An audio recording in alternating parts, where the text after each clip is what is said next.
You're with us here on News Desk on Joy News on Multi TV. The nanny seen beating a 2-year-old toddler to pulp in a viral video has been charged with attempted murder by Ugandan authorities. The video of the disturbing assault went viral this weekend, showing a nanny who flew into a rage after the toddler she was watching over vomited on a couch. The sitter had been force-feeding the girl and struck the toddler in the face when she refused to eat. In fact, these words are not perfectly describing exactly what happened, but I hope you get the visuals right. Sometime later, with an edit in the video concealing just how much time elapsed, the toddler began swaying and then leaned forwards to throw up. The babysitter then flew into rage and, held the neck and slammed the toddler to the ground and babysitting the child. Well, the babysitter also stepped and smashed, the child with her feet and with a full weight, and then kicked the girl in the head. In fact, kicked her all over while the baby is lying on the floor. Steps on her again several times, smashing her whichever way she could. And this issue has generated some fury here in Ghana, with people calling on nanny agencies to sit up. And, it's quite a sight. And, after all she does to the baby, she finishes and throws the child somewhere. I still feel you're not getting the visuals right. Let me play back the video right now. That is pathetic. Forgive me, I'm almost tearing because it's cruelty, it's wickedness. I lack the appropriate vocabulary to describe that act. Well, let me hold myself together and come back to the studio. I have been joined in studio by Samuel Agbuche, and we'll be going through this issue a bit. It borders seriously on labor, that defenseless baby having to endure all that. Hi. All right. Thank you so much, Samuel. You're welcome to the studio News Desk. Thank you, madam. And good morning to the viewers. They have responded. I'm lost for words. What you tell me what you think. In Ghana, what precautionary measures should families be taking? Yeah, I know a lot of people are very emotional about this and sad. The women are the most. The men are sad, but we want to hold on to our tears, But this is just one of thousands and so of abuse cases that is happening in our homes. This is just one that is on video, and that's what we are watching. A lot more. As we speak now, a lot more is going on in our homes. I see. And for that matter, in Ghana as well. Do you keep a nanny in your house? Forgive me, but do you keep one in your house? No, I don't keep my nanny in my house. I am lucky to have a grandma who is staying with us. Yeah, but the whole issue goes beyond just a grandma or whoever is taking care of your child. This is clearly, you can see from the video that this is a transfer of anger. I don't know, but a transfer of anger, how much can this baby take from this anger? You see, no matter what this nanny has been taken through, should this little baby be suffering that much beating? It wasn't, for me, it wasn't just beating. She was killing that child. Yeah. Where did that child go when you are transferring anger to a television, do you care what the television is going through? If you are transferring anger to a table, you don't care what the table is going through. These are objects. Yes, they are objects, but at that point, this is a child. The nanny has no idea. The nanny has no idea how much of pain the child is going through. So, as I see this, even though we might look at the background of the nanny as to how was she brought up, what tuition or lessons has she gone through, as to whether she's somebody who loves children. There are people, naturally, they don't like children. And We can talk about her background. We can also talk about the relationship between the parent and the nanny. This morning, on our sister station, Joy FM, Yes. they spoke with a journalist Yes. from Uganda Yes. who was given an update, and he says that studying the background, the father had calls to, plant the security camera in the house because he comes back home and the child has bruises and couldn't really get a very good excuse, a good explanation as to why that was. So eventually he decided to monitor, and that is what he finds out.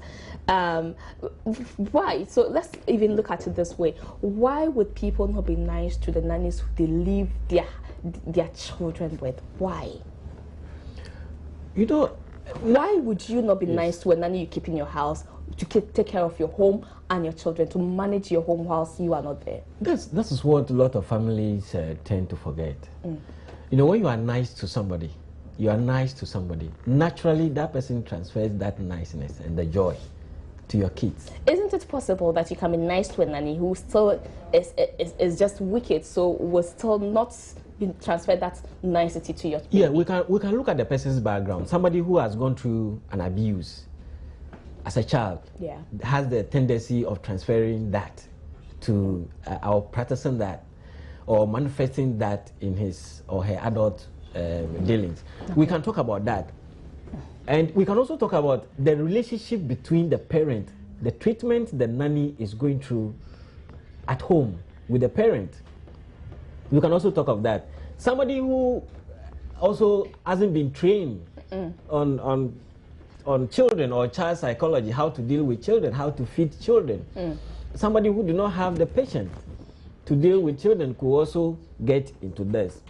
But I am looking more at the relationship between the parent and the nanny. The nanny. You see, even though you might have a... In this particular story, we are told the mother, there are conflicting stories actually. Yes, Some are saying the mother, the couple are separated and it's the man who is the caregiver at that time. Some are also saying the mother doesn't work but doesn't stay in the house. I mean, whatever the excuse is, it's still not a good excuse for the nanny to behave that way. Of course, it is not. It is not. But what we are looking, I would like to look at is that the way you want your child to be treated, at least give some kind of reasonable treatment to the nanny. Let the nanny understand that this is your home, this is your house. We are taking you in as part of the family. Sure. Not just as a house help, not just as any outsider. Mind you, this is somebody who is taking charge of the home when you are out. When you are out. Sometimes they even cook. So exactly. when you come back they home, cook, your food, your everything, your whole life depend on that person. Exactly. So therefore, if you maltreat this person, although you don't equip the person with the necessary skills and techniques to handle the house, you are only putting your own household in danger. In danger. So let's also look at, you are coming from IDEG, so you'll be in a better position to also help us through. Yes. We learn, there's this adage that when you see your fellow's beard on fire, fetch water and put by yours. Yes. So what lessons are we drawing? And this time that adage has been changed. They say you better put your beard rather in the water. In the water and wait. So how much water are we putting our beard in? Yes. So what it means that this has drawn a lot of attention, and I'm happy about it because there are a lot of homes that we keep educating people how to treat house help. Yeah. You see, it's about time we go professionals to say that house help should also be trained. Institutions can take that one up, train house helps. But whether the person is trained or not, when the person comes to your house or home, you need to orient the person. You need to integrate the person into the values and the belief system of the family, and you have to make that person part of the family, and let the person benefit. Assure the person that you are entitled to all the benefits that any other family member is entitled to. Exactly. For that matter, the person becomes part of the family. Therefore, he or she does things as the family would do. Then the person sees the family members, including children, as his own family member. But you see, we also have typical situations where no matter how nice and how much you want to make them as part of the family, they just don't give in. They say no, but it will minimize the risks. I mean, things like this, you wouldn't do it to somebody that you think that you are if part it's not of. yours, you can never call it your own anyway. Exactly. You can't call it your own, but it will minimize the risks or the dangers that we are seeing. Yeah. Make that person feel comfortable. Even there are some homes that the nanny is the last to eat. Yes. Or might not even eat at all. They are not paid properly. They are not treated well. You know, when you have children, when you have nanny or house helps taking care of your children, they go to school, you dress them nicely, you give them all the necessary nice things. That person also is a human being. Sure. He wish or she wish he's also given a little more of what is being given. Yeah. So what I mean is that when you transfer joy and happiness to somebody who is taking care of your children, automatically that person will transfer that to the taking care of children. And this one goes beyond just the nanny, it goes to the teachers as well. Sure. Our children spend a lot more time in school. And they come back home and the nanny is there with them, or the house help is there with them. So you realize that you as a parent, the time you spend with your children is very, very small. The longest time you spend with them is when you are sleeping. Yes. And they are sleeping equally. Exactly. When they are sleeping, there's nothing happening. Exactly. So maybe the weekend you spend time with them, but for funerals and outdoors and so on and so forth, you are even out again. Yeah. So teachers who are taking care of our children, nannies and house helps who are taking care of the home, we need to do a lot more. Yes, I agree. Let's also look. So the orientation, yes, will help. Be nice to them, yes, it will help. But you see, we have some of these.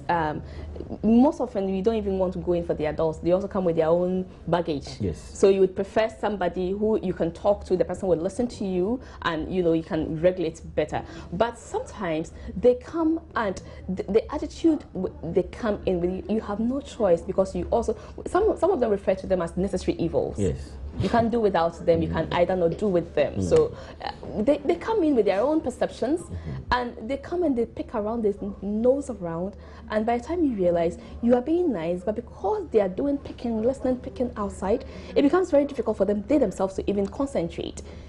In such situations, what can the family do? I still insist that no matter the background of the person, integrate the person into the family. Let the person be part of the family. Orientate the person. Transfer the values and beliefs to the person. If you think that the person cannot cope, then you have to let this person go. It gets difficult. If the person cannot still adapt, then you cannot. You see, you don't have to danger the life of your children. They are your future. All the ups and downs, the going and the coming, the hustles and the fasting and all those, you are doing it because of the children. And if a nanny or a house help is going to put the life of these people in danger, I don't see the reason why you should keep that person. You just keep changing. Yes, you have to keep changing. Probably you might get one, or if worse come to worse, you just have to change your occupation. And probably stay home. So do you agree with those who think mothers should abandon job and take full responsibility of their homes and children? Yeah, if they can, not only mothers, fathers can also do that. This is a decision that the family needs to take. Okay. Say that because of A, B, C, D, what do we do? Okay. And when one sacrifices his job, it means that the other person will have to compensate. So at least the first person I'm hearing this morning talk about, we shouldn't just look at the mothers coming to stay at home to take care of their children, but men should also take up that responsibility. Yes, absolutely, absolutely. Yeah. It's not only women that take care of children. Yeah. There are very good men who are very good in taking care of children. Yeah, managing the children. Yes, so we can encourage the men to do a lot more. But if the mother will have to give up her job, fair enough. If the father will have to give up his job, fair enough. But at the end of the day, we should look at the options and see which one is the less of the two evils. Is it the man giving up his job, or the woman doing or the woman? All right. And I would suggest that if the woman has a bigger salary, she should keep working. She should work, and the man should come home. Yeah. Then the other way around. Equality, I mean. Yes. We are in that system. Yes. All right, Samuel Agbuche, thank you so much. I want to make this quick correction. I'm the executive director of IDEC Ghana, IDEC, not the one with the G. I don't want to be charged with impersonation. Thank you so much for the correction. So, executive director of IDEC Ghana. And what does IDEC stand It's for? Integrated Development and Empowerment Center. We are a human rights and a development organization. Oh, okay. All right. Thank you so much, Samuel Agbuche. He is also a human rights activist, and so he joined us this morning to run you through the issue of that wicked nanny in Uganda who almost killed that little innocent girl. For more news, you can log on to myjoyonline.com, but you can get more details. You can get the video to watch on My Joy Online and a lot more other stories on My Joy Online. But before I go, let me quickly tell you about the Industrial and Labor Court, which is presided over by Justice Said Kwekujan, and today he heard a case. He will actually hear a case on government has brought against the 12 agitating labor unions. Government sued the labor unions, praying the court to, among others, rule on the rightful trustee responsible for managing the Tier 2 pensions funds of public workers. So the case was adjourned last week to give the plaintiff more time to study an affidavit filed by the unions.